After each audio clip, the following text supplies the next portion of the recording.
রাধে রাধে বন্ধুরা, আমি কচুরলতি বানাচ্ছি। শুকনো লঙ্কা প্রথমে কালো করে ভেজে নিলাম, তারপরে দিলাম জিরে ফোড়ন। যেহেতু এটা আমার ভগবানের প্রসাদ লাগানো হয়, তার কারণে অন্য কিছু মশলা পড়ে না, যেমন পেঁয়াজ রসুন টসুন এই সমস্ত কোনো কিছু পড়ে না। লতিগুলো দিয়ে দিলাম। আর বাইরে জানলা দিয়ে দেখুন সবুজের সমারোহ, কত সুন্দর পরিবেশ।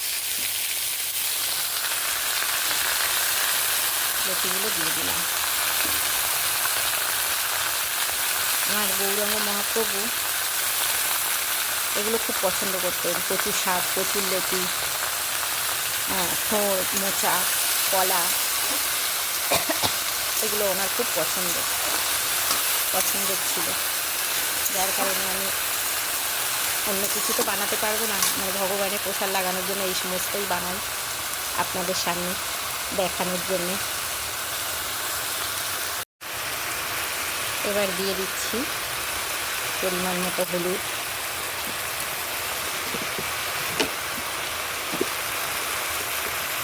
পরিমাণ মতো নুন,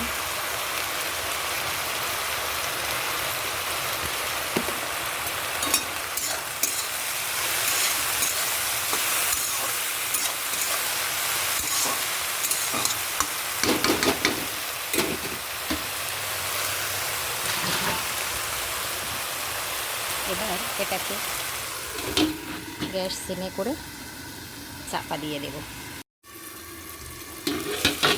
এইবার ঢাকাটা খুলে নেব।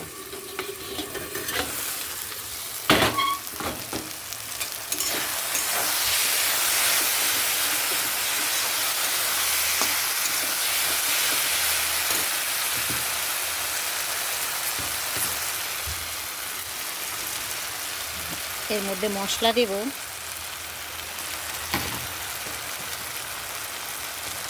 সর্ষে, একটু কাঁচা লঙ্কা পিষে নিয়েছি, একটু জিরে, গোলমরিচ দিয়ে দিলাম।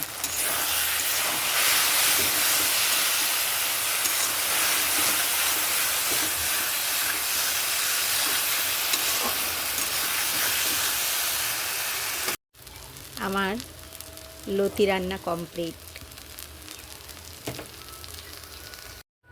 এবার আমি বাটিতে উঠিয়ে নিলাম, ভগবানের কাছে নিয়ে যাব।